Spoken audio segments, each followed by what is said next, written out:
Nanded municipal corporation समेत ताल्लुका सतह की नगर परिषद और नगर पंचायतों के इंतखाबात आइंदा चंद माह में मुतवक्को है।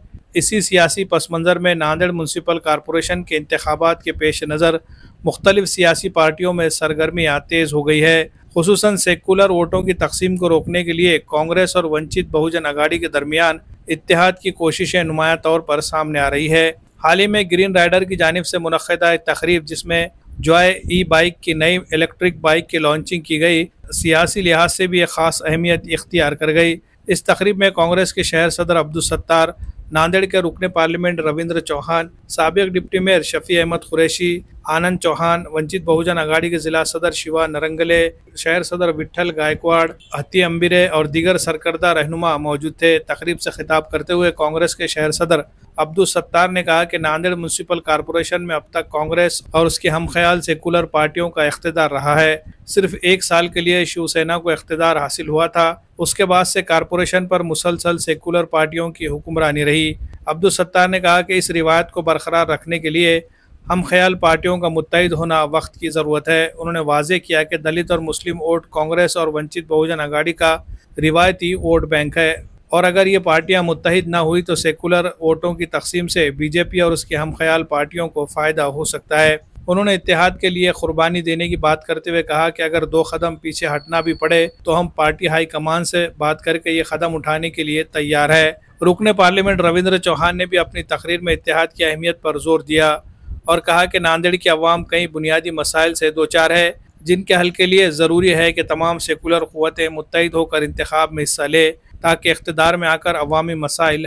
इस मौके पर वंचित बहुजन आघाड़ी के रियासती नायब सदर फारूक अहमद ने कांग्रेस की जानिब से पेश की गई इत्तेहाद की पेशकश का मुस्बित जवाब देते हुए कहा कि फ़िरका परस्त ताकतों को इख्तिदार से दूर रखने के लिए हम कांग्रेस के साथ आने के लिए तैयार है। उन्होंने जोर दिया कि अगर दोनों पार्टियां इत्तेहाद पर संजीदा है तो ताख़ीर के बजाय फौरी तौर पर फैसला लेकर हिकमत अमली तैयार करनी चाहिए क्योंकि ऐन वक्त पर किए गए इत्तेहाद अक्सर मौसर साबित नहीं होते। तकरीब में दोनों पार्टी के रहनुमाओं के बयानात से ये तासुर उभर कर सामने आया कि आइंदा नांदेड़ म्यूनसिपल कॉरपोरेशन के इंतखाबात में कांग्रेस और वंचित बहुजन आघाड़ी को साथ लेकर मैदान में उतरने का इरादा रखती है। इसका मकसद दलित, मुस्लिम और दीगर सेकुलर वोटों को एकजा रखकर ही बीजेपी को इख्तिदार से दूर रखना है। वाज़ेह है कि माजी में नांदेड़ म्यूनसिपल कॉरपोरेशन में कांग्रेस की कामयाबी में साबिक वज़ीर आला अशोक चौहान का कलीदी किरदार रहा है, लेकिन अब वो बीजेपी में शामिल हो चुके हैं और उनकी कोशिश है कि जिस तरह असम्बली इंतखाबात में कांग्रेस का नांदेड़ ज़िले से सफाया हुआ, इसी तरह अब कॉरपोरेशन में भी कांग्रेस पार्टी का सफाया करके बीजेपी को इख्तिदार दिलाया जाए। अशोक चौहान के साथ कांग्रेस के कई अहम लीडरान भी बीजेपी में शामिल हो चुके हैं, जिसकी वजह से कांग्रेस की नांदेड़ में पहले जैसी पोजीशन मजबूत नहीं रही। अगरचे हालिया लोकसभा इंतखाबात में कांग्रेस को कामयाबी मिली है, लेकिन बल्दियाती इंतखाबात में फतेह हासिल करना कांग्रेस के लिए एक बड़ा चैलेंज होगा। ऐसी सूरत में वंचित बहुजन आघाड़ी के साथ इत्तेहाद इनकी कामयाबी की राह किसी हद तक आसान बना सकता है। अब देखना यह है कि इस मामले में दोनों पार्टियां क्या फैसला लेती है। Bureau report, MCN Urdu news. आज आपण बघतो की मागच्या 25 वर्षापूर्वी जे गाड्या नांदेडमध्ये होते आणि आज 25 वर्षानंतरची नांदेडची ट्रॅफिक आहे त्यामध्ये बराच या ठिकाणी जमीन आसमानचा फरक पडत आहे। आज 4 पदरी रस्ते सुद्धा या ठिकाणी कमी पडत आहे। आज जागोजागी पार्किंगची व्यवस्था या ठिकाणी आपल्याला अडचण येत आहे आणि नांदेडमध्ये एका कोणत्यातून दुसऱ्या कोणत्याकडे जायचं म्हणलं आणि त्यातल्या त्यात जर आपल्याला इमर्जन्सी असं म्हणलं कितीही गडबड करा अर्धा तास त्या ठिकाणी लागतो। आज देगलूर नाक्यापासून जर राज कॉर्नरला यायचं म्हणलं तर सहज 20-25 मिनिटं या ठिकाणी निघून टाकतात। एवढी प्रचंड प्रमाणात ट्रॅफिक आपल्या नांदेडची वाढलेली आहे। आज त्या ट्रॅफिकचं चांगल्या प्रकारचं जर नियोजन झालं असतं तर शहर चांगलं मोकळं सुटसुटीत शहर या ठिकाणी आपलं नांदेड बघायला मिळालं असतं। त्याची कारणे वेगळी वेगळी आहेत, त्याची चर्चा आता न केलेली बरी, पण येणाऱ्या काळात ह्या सगळ्या गोष्टी आपल्याला जर सुधारायच्या असतील तर त्या ठिकाणी सुधारायच्या दृष्टीने सगळ्या लोक सुधारायच्या दृष्टीने जे सुधारणावादी आहेत ते सर्वांनी एका जागी येणं हे आपल्याला काळाची गरज या ठिकाणी घेऊन बसली। मी कालच एका ठिकाणी सांगितलं की फुले शाहू आंबेडकरच्या विचारांची लोक आता आपण या ठिकाणी एकत्र यावी लागेल। कुठेतरी पुढचं आपल्याला रोखायचं असेल पुढच्यांना तर एका जागी कुठेतरी बसावं लागेल। आणि आज ई बाईक निमो या ठिकाणी आपण सर्व लॉन्च करत आहोत आणि निश्चितच आपण आशा व्यक्त करूया की या बाईकवर आपण सर्व विचारायची लोक एका जागी बसून राईड या ठिकाणी मारलो तर निश्चितच नांदेडमध्ये जर फारुखभाई आपण बाईकवर घेऊन गेलो तर निश्चितच आपल्या विचारायची लोक हे सर्व एका जागी येतील यात किंचितही शंका घेण्याची कारण नाही। आजकाल राज्य पातळीवर आपण बघतोय, कालच एक युती झालेली आहे, जाहीर झाली। आता भाजप आणि शिवसेना, एकनाथ शिंदेची शिवसेना, अजित पवारांची एनसीपी हे सेक्युलर ताकदांमध्ये फुटाफूट करतायत आणि आता थेट बाबासाहेबांच्या नातूचं घर फोडण्याचं काम या महायुतीनं केलं। आणि दोन भावामध्ये म्हणजे एकीकडे दोन भाऊ जवळ यायची चर्चा चालू होती एका कुटुंबातल्या, तर दुसरीकडे त्यांनी एका कुटुंबातल्या दोन भावाला परस्पर विरोधात उभं करून टाकलं। या पद्धतीचं नैतिकता नसलेलं राजकारण राज्यामध्ये आहे। याला जोड द्यायची तर आपली जबाबदारी आहे। हे फक्त एका महापालिका जिल्हा परिषदेपुरता मुद्दाच नाही।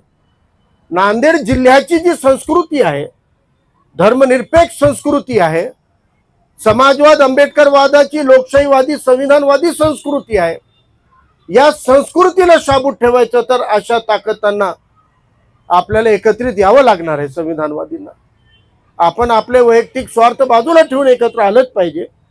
तर आपल्या जिल्ह्यामध्ये कुठं काय होतं होऊ द्या, पण नांदेड जिल्ह्यामध्ये संविधानाचे मूल्य तोडवले जाणार नाहीत, याच्यासाठी आपल्याला पद्धतीनं काम करण्याची जशी गरज आहे त्याच पद्धतीनं पर्यावरणामधलं पोल्युशन सुद्धा संपला पाहिजे।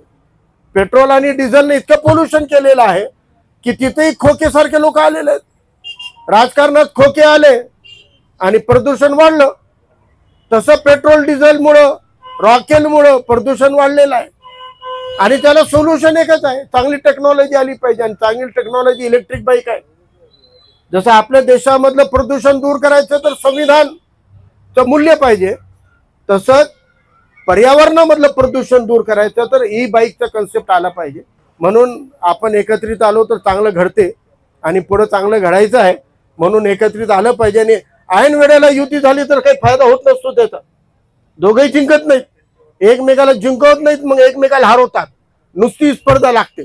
आत्तापासून सोबत आले तर एकमेकाचे ट्युनिंग जमते, दोस्ती होते, ओळख होते। आता यादव साहेबांची माझी जुनी ओळख आहे, पण हुजुरिया साहेबांना मी पहिल्यांदा भेटलो आहे, या निमित्त होतं म्हणून भेट झाली। असे निमित्त वाढवावे लागतील आपल्याला भेटीगाठीचे।